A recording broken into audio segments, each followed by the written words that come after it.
completely improvised video at this point. I just wanted to be able to say a few things before I went to bed, and I should be able to say that without much backlash. But who knows if that's personal and controversial based on the last video.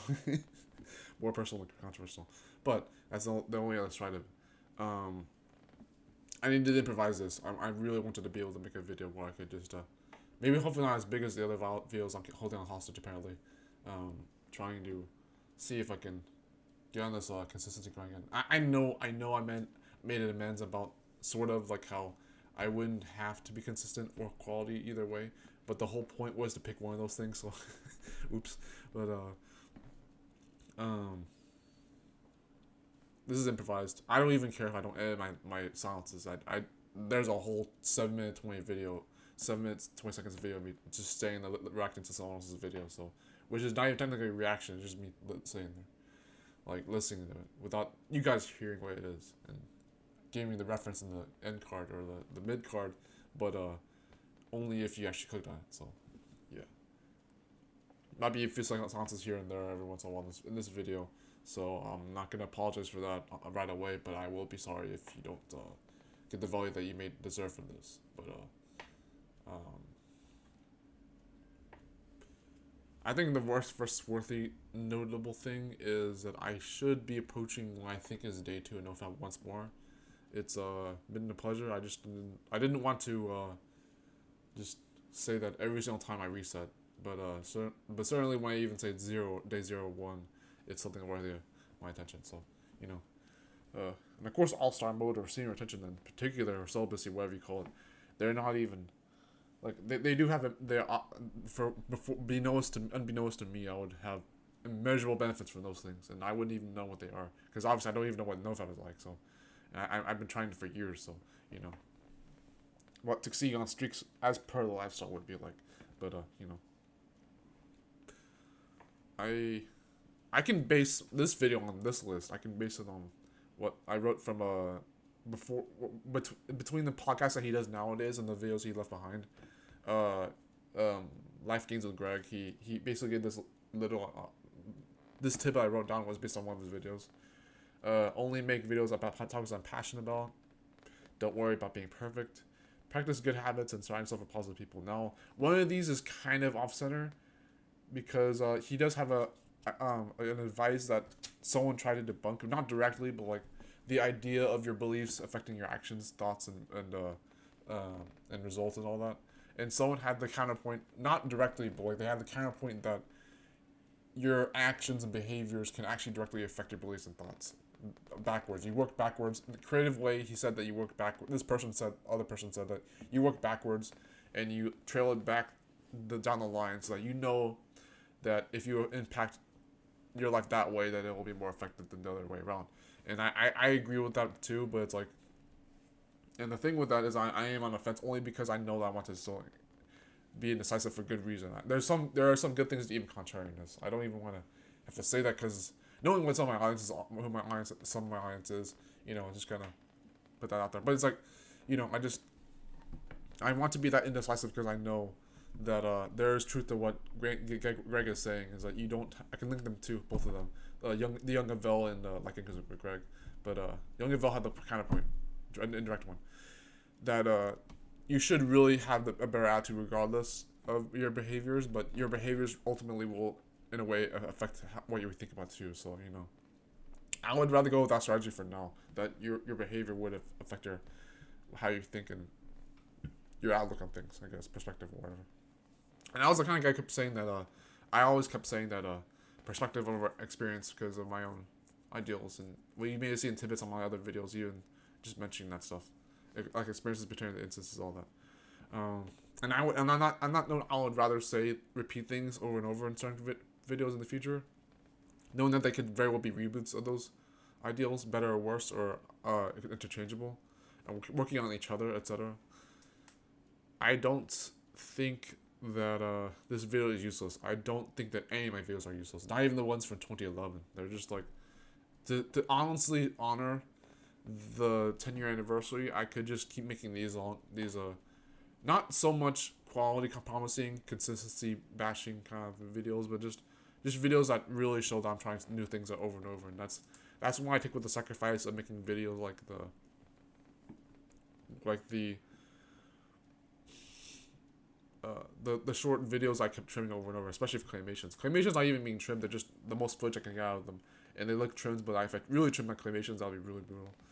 It would be nice, but there is some, unbeknownst to some of my audiences or new audiences, I actually have a lot of shame, not just from the toxic relationship I have with claymations and creativity, but with the fact that I started off with advice that I didn't even know was worth it, and even if it was worth it, like why it would be worth it, and if it was worth it for me, whether it was or not. What I'm trying to get to is that, like, for example, like with trimming, with video editing, trimming, and making summarizing your content, making it less than 10 minutes or less than 5 minutes or even less than 20 minutes, and those general rules or whatever. Not needing to make things too long if you on purpose, but not needing to make them too elongated or belated if they don't need to be either. So that's like taking on the same note. What I felt through the entire time that I started off with that advice, and technically I did the very beginning too, with very short videos, is that I didn't get to see more of myself. I mentioned this before. I don't know if any of you have seen it, but like I mentioned before that I wanted to be able to see more of myself, my experiences, my emotions, if I have them. Another video.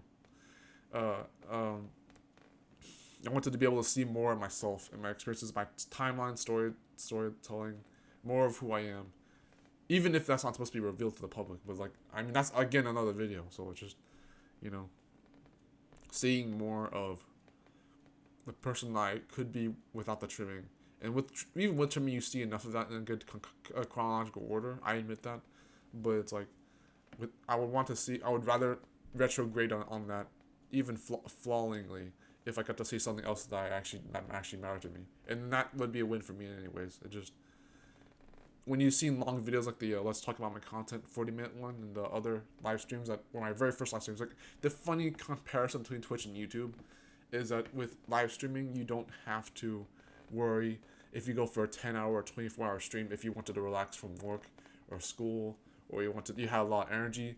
But people never compare that to content creation on YouTube. They're like, no, if you have long videos that are over 3 hours and they're not even live streams, then you're either abusing the system or you're not, or you're trying to break a record that actually would be worth having, in my opinion. But you know, just and this happened before with Markiplier and Ethan Plays, I guess. But the more popular YouTubers, at least in the realm of honest anus, and viral million subscriber YouTubers. But like, you know, I don't even have, on a side of that is I have more small YouTuber feeds than bigger ones by comparison. People try to make the point, oh well, for example, you're not gonna have more small creators and million subscriber YouTubers on your feed. No, not necessarily, especially for people like me. But yeah, anyways, it's just I think I felt shame in things I know most people won't be able to understand right away, in my opinion. I felt shame in video editing, trimming. I felt shame in putting quality over quantity in some regards, not all of them, but like in some regards. Especially considering Roberta Blake's advice. But like, and even that isn't with a grain of salt sometimes. But like, it's just and it wouldn't have to even be related to like, growing on YouTube either. It's just I know I keep saying stuff like having an audience or like or not or having a new audience or whatever, and I shouldn't even be caring about that. But it's just I say it on a whim. I say it instinctually for some reason. And among things I would say are instincts, I guess. Another video. For the last minute, I'm going to just explain that the reason I didn't like summarizing my experiences and creative content was because I just wanted to see more of myself. Like I said before, I wanted to be able to see more of myself. I wanted to be able to know, or maybe for 11 minutes, okay. I wanted to be able to know that I didn't go straight for an option or two because I actually had experiences that showed otherwise, and then went for them. Like with VidMe, like when I was on VidMe, I didn't actually think YouTube was corrupt or had copyright issues or whatever, or censorship. I actually didn't even know what that was even like. So I was already on VidMe before I even knew what the reasons would even be like, and even BitChute and other platforms. I mentioned in other videos that I'm not even using those platforms as often as I am, mainstream ones. But you know, as for actually making friends with people on those platforms and then them seeing me as my own like Pandora box and not even because you think I'm bad at like stuttering right now and not being able to communicate clearly at day two nofap and sitting retention and not even knowing how to shut the heck up and slow my speech down and other things and not even straight posture and stop this wiggling on my chair and my butt, you know. But I mean obviously I was way worse before, but at least I knew what I was doing before and technically the entire time I knew what I was doing. I don't even try to brag about that too much, but it's like but yeah, I have always known what I was doing because I did everything for a reason. A lot of seeds I planted over the years, not even just seeds of equivalent benefit, but seeds of actual growth I've been planting over the years. I've taken life way too seriously on the other hand of things. I've taken life way too seriously, so I'm still trying to learn how to have fun and not just think about being cautious when people are already doing that for me. And forgetting that I actually am alive for good enough reason beyond my reasoning of my own. I can actually at least have fun and be playful. And the funny thing about even being my inner child is that I've never even known what it was like to be a child, technically. I mean, I could get deeper than that, but basically, I took life too seriously, like I said. I took life way too seriously. A long, long time. Long while. It's just, I, I, I did things for reasons I didn't have to ever have, even in spite of my struggles and hardships. It was just like, dang, why didn't I just be a kid when I knew it would both cliche wise not last and also be something that I actually would not have to be selfish about, but because you earn that anyways, you deserve that anyways. But it's just it's funny, but I just need to get that out there. I'm still gonna talk for now, but I just wanted to be able to say that. I didn't force myself to trim things. It was obviously my decision, my responsibility, but just I I forced myself in a sense to make decisions that I didn't have to already know from my own experience and adjust for them. People think that's already the point sometimes, but I guess it would be. But by the time I realized from my own experiences that they actually would have matched a perspective, and I get that I am bashing another point from that earlier, obviously, if you noticed before. But perspective or experiences, I guess, if I keep making that belief. But until I had the experiences that they actually could have been different, and people are like, no, then why didn't you wait? Why didn't you wait to figure that out and then act on it? It's like, no, it's because I don't want to wait. I'm not paralyzed and procrastinative. I don't. My problem isn't that I make bad decisions so much as lack of action orientation is the balance between those things. It's like I need to be able to make some risks and have some full throttle decisions and have some action orientation as maybe well as the precautions and the personal responsibility they would imply. And not everyone gets to see that black and white yet. I mean, that's always an advantage. Some people see black and white as being a bad thing. And I mentioned other videos in the sense I made the implication that black and white was only bad, but neither do people always see eloquence as also always being good, do they? So it's just yeah, if this video didn't make too much sense, I'm sorry. I'm doing this mostly for myself, but also for other people. I'm being that honest when I'm saying this mostly for myself because I know that not everyone will finish a 13+ minute video. That's not edited, but just this was when I make long videos in particular, even when they're well edited. Imagine an hour-long video that has a lot of editing in it. I haven't made that yet. I may be applying that with the other one, but that's not what that video is. That's a something I might wait longer on if I need to, but to think it through. But in the meantime, I'll make these other videos. So if I wanted to go for 1 more minute, and I guess I faked that emotion. I'm sorry. I keep doing that. Oops. I am grateful. Oh shit, that's gonna get to the other video then. Okay. Oops. That's not why it's controversial as much, but yeah, it's like as for a update to like obviously nofap, I actually probably would just go the all-star route. I don't know how that would suggest how my sexuality would even get even worse for things I might be putting on a pedestal or anything, but like it may look easy to avoid things that aren't part of your higher path or whatever. However that means for any people, anyone else that gets the idea what I'm trying to get through here. But like it may seem easy, both the people who've never been addicts and also people who actually never had to waste their sexual energy or crave energy. But it's I'll go past 15 minutes, okay. it's just not even. But I can't really wrap my head around.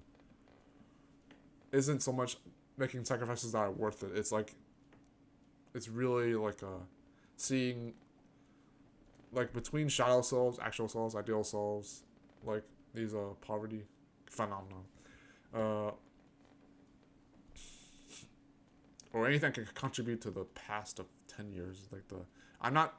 A lot of people will keep reverting that. No, well, a lot of people keep relaying the idea that you can be stuck in the past or that you shouldn't focus on it, or whatever. And that's the universal theme for some things. But it's just, I still think of the past and history as being useful. And yes, I'll compare the past to the history because that's actually how I'll do it. Is I'll show you that, yeah, that the educational part of it is just only one factor that I can use to justify it or defend it. Is that I still think the past is valuable, not just because of my memories, but because of how I know how to relay information in a way that can ultimately be good, even if it still has bad behind it. It's just, I think the past doesn't have to be. I mean, I can't really explain this in a video, anyways, the way I'm doing it already with the rest of the 16 minutes, but it's just as usually, at least, I don't know if I'll be able to convince you that the past is not what it looks like or whatever. I don't know. I mean, I even need to be able to do this video, but just know that maybe I may have a bit of a propaganda trying to prove everyone wrong or whatever, as it may suggest. But I think what the past is like whenever I mention the past, sometimes it looks the biggest controversy with discussion is that you don't, not even just the free speech parts of it. It's the idea that you won't be action oriented if you use that superglue or whatever. And there's a connection between that and the past. Like everything it happens is in the past, so everything that happens in the moment is still in the past. We could be contrary about that, but it's like we're weird. But it's just, that's why you can easily discern there's certain things on accident when you try to explain why aren't you acting right now. It's because you want to have the freedom to explain something or in a certain way, not without context, but like be able to discern something without needing to act on every single time. Or else we have people who, even as much as it might be done good in a beautiful way, it might be beautiful to have only actions and no talking, but even that has its limits, and I don't even think people would want that to be ideal, would they? I don't think they would. So it's really awkward if it can only act on certain things before we talk about them, because the whole point of bringing them up sometimes would be to be able to have their actions through those communications, and that's a beautiful thing too, in my opinion. Many people may not agree with that, but just, and the thing with the past is that you don't. I don't think it's even possible to even be stuck in the past. People will say that, and it's like there are plenty of traps in real life, but it's like even mental ones. But just I don't know how it relays real easily that you don't. That they're not going to be able to move on because they focused on things that have happened, and it's like even that generally when I oversimplify that, yeah, I make it look like it's easy, but no, I'm saying that it's like when there's a trap based on a timeline, I don't think it would be necessary to say that even the being present in the moment, not even looking at the future, but even being the present moment, that can be a good thing, gratitude, yeah. But it's just, oops, other video. Being present in mindfulness, I guess, but like, I get stuck up on things like that more than I get stuck in the past. Oops. It's like, there's how people imprint those things, ideals. But yeah, I'm glad I got to talk about this for almost 19 minutes. I just want you to read all those. Maybe I'll even go into 21 because the minute timer. But I think because 23 and 24 is when an anime episode will have its intro outro, and so I think 21 will be good for this. So 7 plus 7 plus 7. Those numerological rules I keep making up. Those schemes. 2 plus 1 rule. 3 plus 1 rule. 2 plus 2 until 20. 4 plus 6 at random. That was the RPG idea for like kicking and punching. Yeah. Last 40 seconds. Okay, I just don't think that I feel like when I make videos like these, it's obviously like the most specific it can be is that I'm contributing to consuming content, obviously in a oversimplified way, like contributing to content that creating instead of consuming. But I think that the beauty of consuming and materialism, there are good things behind them, is that you compare and contrast them between the other things in real life, not just themselves. And that's the beauty of why I do, is that I compare and contrast between things that may or not be relevant or even existing, but at least they happen to be in a way that I can conceive them. See you guys.